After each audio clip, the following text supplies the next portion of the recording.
समझ नहीं आ रहा अपने सैलरी इंक्रीमेंट का क्या करूं। बेटा इतना क्या सोच रहा है? अपने म्यूचुअल फंड्स के एसआईपी का टॉप अप करा ले। This is the right time. क्या? समझ में नहीं आया। बेटा इतना क्या सोच रहा है? अपने म्यूचुअल फंड्स का एसआईपी टॉपअप करा ले। This is the right time. अब समझा।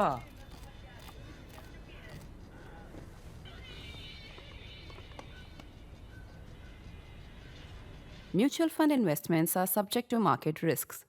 Read all scheme-related documents carefully. Exactly 1 year from the massacre of 25 Hindus selected for their religion in Pahalgam and one honorable Poniwala, we are now assessing what are the lessons we have learned. So I will list for you 10 lessons. Also, as I list these lessons for you, you will find a lot of opinion, which is uncharacteristic of Karta Clutter, but I'm doing it today. That's why stay warned.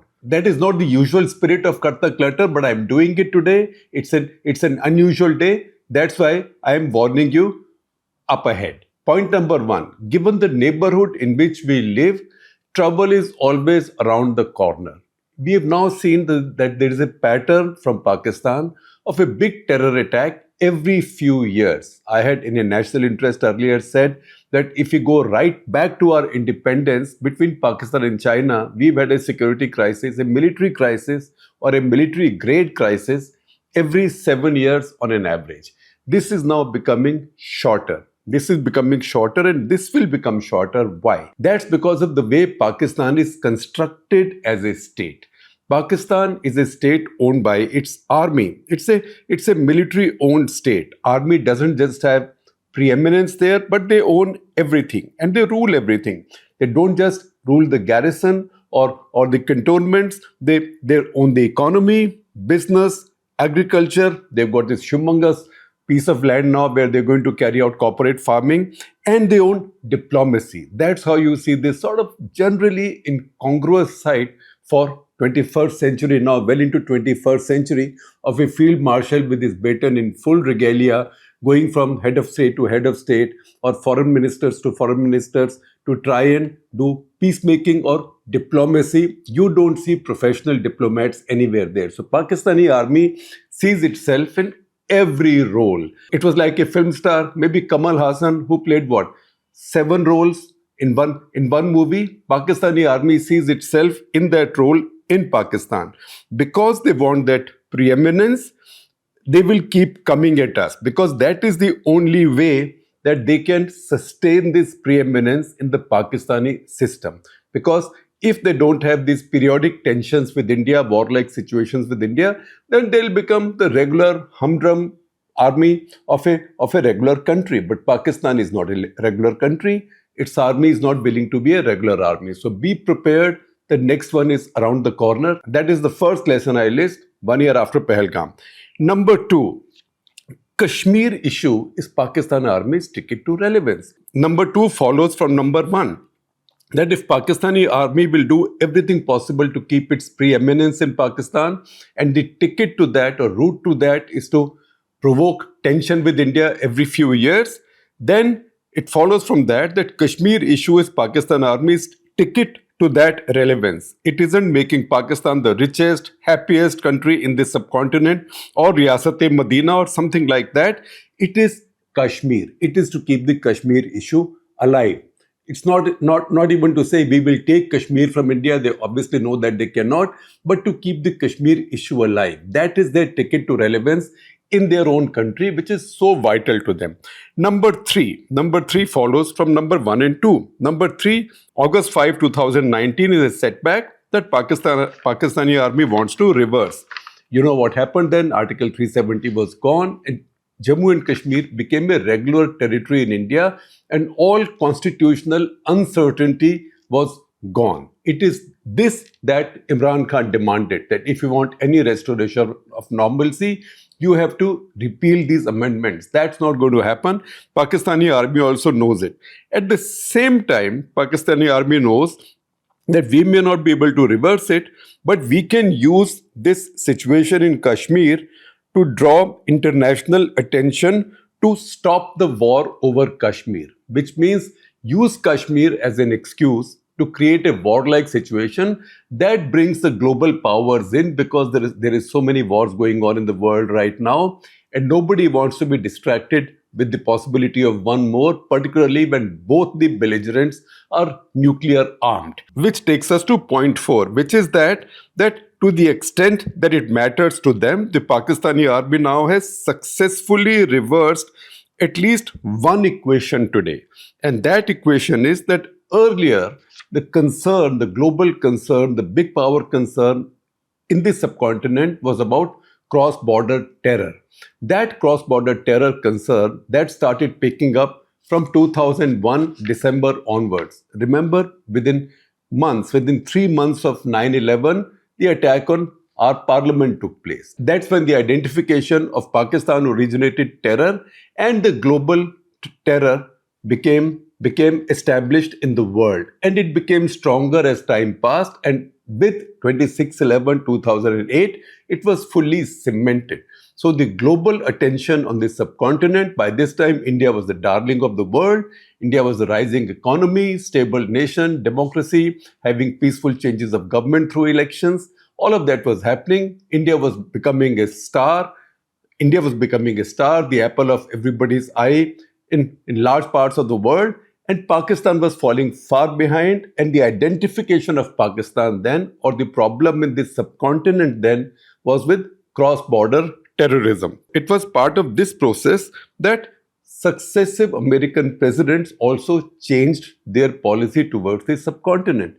Even before Parliament attack, after Kargil, Clinton came to the subcontinent because he had also figured that Pakistanis had provoked this at a time when India was trying to make peace with them. Mr. Vajpayee had just gone to Pakistan on that bus trip, and he came to the subcontinent. He made a short stop at Islamabad airport, and there he gave a televised address to Pakistanis in which he said maps of the subcontinent can no longer be drawn in blood. So once again, this identification of the subcontinent's problem solely with cross-border terror started then, and then peaked in 2008. That this Pakistani chief and this Pakistani army has been able to reverse now because of what they did in Pahalgam, how India reacted, how Trump then walked into that trap, and it also looked like that. And it also then looked like the Western world, Europe included, they were all wary of another war breaking out in the subcontinent when they were caught in Ukraine at the same time. So what exactly is the world worrying about when they look at the subcontinent? The concern over cross-border terrorism has now been translated into concern about a possible nuclear war. So once again, we are back to where we were pre-1999, which means the Western world, particularly the Americans, they are the ones who matter here. They've begun to see once again the subcontinent as a nuclear flashpoint. That's the reason Donald Trump keeps on saying again and again, Pakistan's Prime Minister and Field Marshal keep telling me that I saved up to 30 to 40 million lives in this subcontinent. So the presumption is that any skirmish and both these countries will go and nuke each other. This is a stability that India had won over 2 decades. That stability has now been reversed to an extent, I hope temporarily, but right now that's an issue. Point number 5, Indian response over time has become predictable. Pakistanis have been doing some such thing under different chiefs. Munir has only come in lately, but even before that, under Bajwa, his predecessor, we saw incidents happen. We saw Pulwama, we saw Uri, we saw Pathankot in the middle. India's response increasingly has become predictable. Initially, it was to carry out cross-border strikes. That is something that had been done at a smaller scale under previous governments also, particularly UPA government. Uri was a much bigger and deeper strike. Post-Uri was a much bigger and deeper strike. But since then, India's response has been to use air power. And what the Pakistanis have done, one, they know that India's response will be military. That is something that is something that the Prime Minister has stated unequivocally, that any terror attack on India will get an immediate response, which means a military response. So Pakistanis know that a response will come, but they also know that Indian response will come with a minimized escalation. For example, this time we attacked only the terror bases. We did not even carry out suppression of enemy air defense. We waited. We said we don't have any war with the Pakistani armed forces. We are only fighting your terrorists. But that gave the Pakistanis the opportunity or a tiny opening to hit back at our military. Pakistanis have gamed that process. They know that India does not want too much escalation. India wants to climb up carefully on the escalation ladder and stop at some point because India's stakes are much higher than theirs. That is something that India will have to keep in mind going ahead because, as I told you in the first point, be prepared. More such things will happen. Maybe they will happen more frequently or at shorter intervals than in the past. Point number 6, air power is now central to this predictability. Pakistan plans, practices for this. This happened after Pulwama. This also happened after Pahalgam. Remember, the initiative is always with them because they are the ones who will carry out the first strike, as in the first provocation, the first terror strike. So they know that when we carry out a terror strike, India will respond probably like this, most likely by using the air power, and let's be prepared to deal with that air power. So they are the ones who've got the initiative with them. India is not initiating this. That is why the operation with which they confronted India after the attack on Balakot, after the bombing at Balakot by IAF, that operation Swift Retort as they call it, they got 26 fighter aircraft together, 2 AVAC aircraft, tankers, etc. All of that did not happen in the 24 hours after the Indian attacks or 36 hours within the Indian attacks and Swift Retort. This happened because Pakistanis had been rehearsing this for a long time, maybe for several years, knowing that one day we'll carry out such a provocation that India will use its air force. And then they had rehearsed everything. These aircraft in a package or in a battle box came across the line of control. They targeted using some vulnerable aircraft normally, so that those aircraft could fire from within Pakistani territory, standoff weapons, very old generation standoff weapons, South African made H4 weapons, into the brigade headquarters in Rajouri. That would have left Indian Air Force no choice but to respond or to counter them. Although the Pakistani aircraft were not in our territory, what were they trying to do? They were trying to lure one odd Indian aircraft and shoot it down so that they can make a big story out of it. So this is something that they had planned for a long time. Once again, this time post Pahalgam, Op Sindoor, they knew that Indian Air Force will come, or at least they made an educated guess that Indian Air Force will come.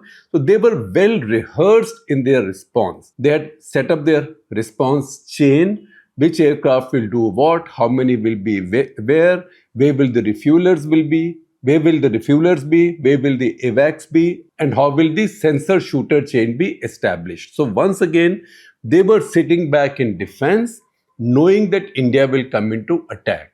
Once again, this has become part of our predictability. The lesson is now to think beyond this. Point number 7, right now, Pakistani army and the Pakistani establishment are caught up playing with big boys. I'm not saying playing big boys, playing with big boys, maybe as supplicants or maybe as flatterers, because flattery of the Western powers has been Pakistan's most successful profession or national strength since they came into being. The Pakistani army believes Op Sindoor enabled Pakistani army to flatter Trump by saying, you brought about peace. You brought about the peace and you prevented nuclear war. And then they signed that letter recommending a Nobel Prize for Donald Trump. Now, any other president would normally have laughed at it, saying, "Are you trying to treat me like a child?" But Donald Trump is sometimes like a child. You can flatter him like a child, and he seems to have liked it. They'll be busy with this for some time, just enjoying themselves, basking in their rare moment in the sun after many decades. We don't know how the Iran situation will go, but the point is at some point this business will be over, or this issue will be over. And at some point, the Pakistanis, or more specifically the Pakistani army, will see, look, we are getting bored. Also, we are getting irrelevant again. How do we find relevance? Let's go and do something in India again. When they have to do it, what will they do? Will they stay in Kashmir or will they come elsewhere? That is our lesson number 7. Because next time they may not confine themselves to Kashmir, and I will explain to you why. I will come back to this point in just a little bit. Meanwhile, for point number 8, let me step aside a little and look at the big picture. When you look at the big picture, the Pakistanis or the Pakistani army, when I say Pakistanis today, I mean the Pakistani army, is its establishment and its entire support base in all institutions, including, the fact is, the media, because everybody is celebrating victory. They are all caught up in this almighty self-congratulation that the world is expecting Pakistan to bring about peace. The last time we gave credit to Donald Trump for saving a world war or saving a big nuclear holocaust. Now it is Pakistan's responsibility to save the world from a nuclear holocaust or a world war.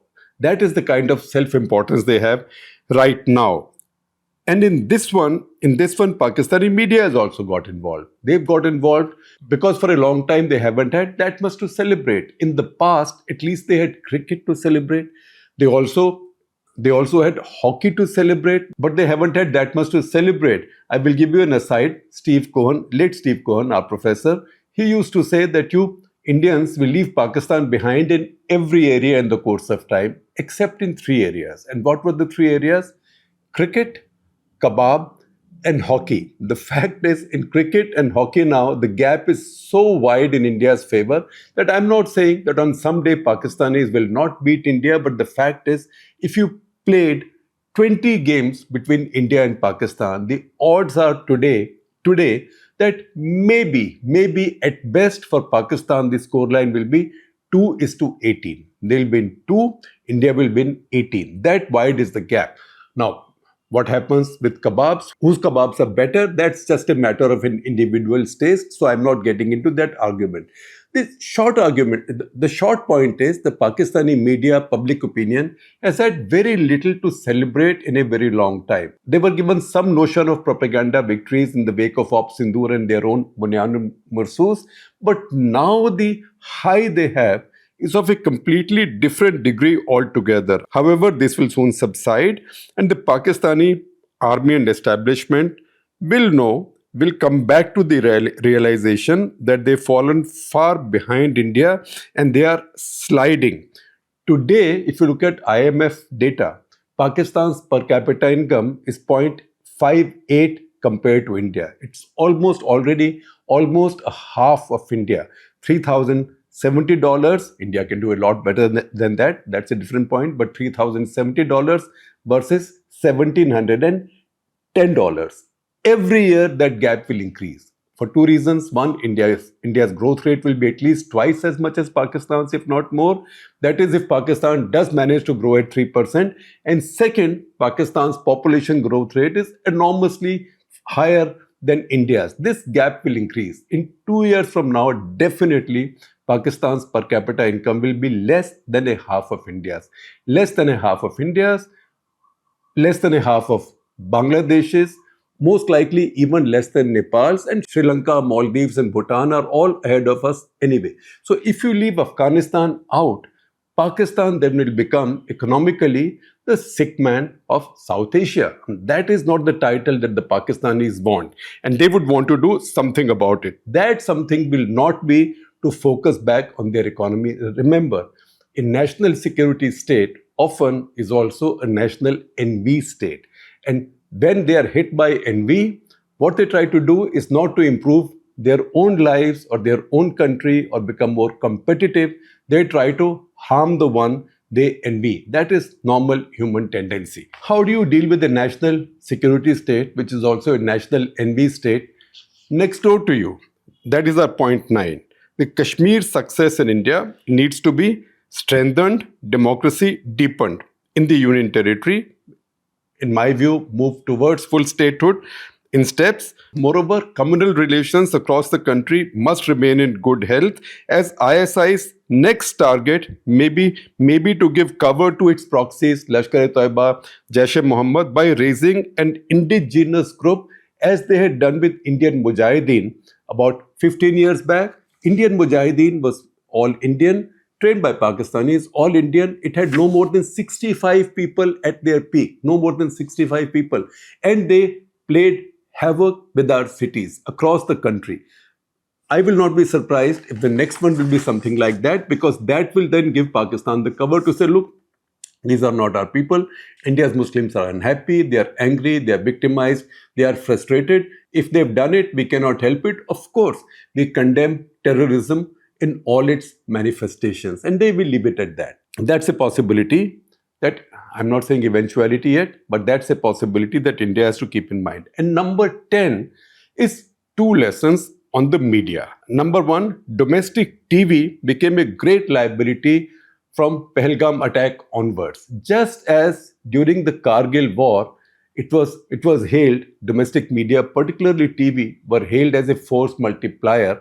Now they became a brand destroyer, also a strategic liability, because all of India's true claims also were buried under these nonsensical claims of Karachi having been bombed, there having been a coup in Pakistan, Munir being in jail, etc., etc. All of that was too nonsensical for anybody to take seriously, but the fact is all of our channels, or at least most of our channels, were doing that, and that is what then endured. After that, when you saw American papers, international papers write those long stories on Indian media, how Indian media plugged ridiculous propaganda, they were talking about these TV channels, but with the same brush, they were painting all of the Indian media, and with the same brush, they were also painting all of the Indian case in that little 87-hour skirmish. So that became a liability. India should not allow that to happen again. And the lessons are with us.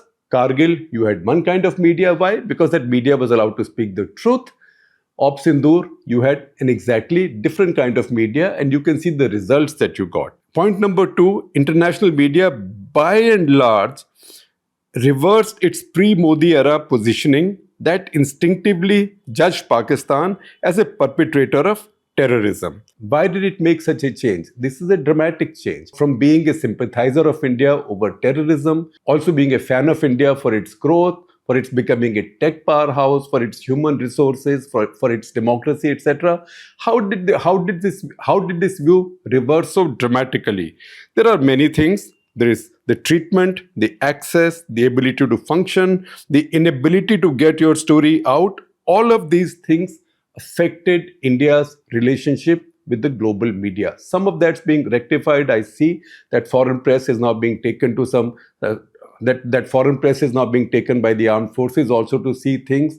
The Economist's defense editor was taken by the Northern Command. They were also taken to the front line in Ladakh, including the forward air base of Neoma, from where he wrote a dispatch. That's a change, and that tells me that this lesson has been learned, that foreign press, you may or may not like them, but they are important. And your story, while you tell your story to your own audiences at home, your story must be told to the rest of the world also, because India has a much greater stake in the rest of the world than Pakistan does. That is a very important lesson that needs to be learned, and looks like to some extent it's been learned already. And because it's so opinionated, let me also say, and you might think it's a little cynical, but it's the truth, that the so-called Western media, by and large, loves its dictators, loves its military dictators with shoo, sha, because they also promise access and they make you feel so important, and dealing with them and their systems is so uncluttered. Plus, you think you are so enormously powerful.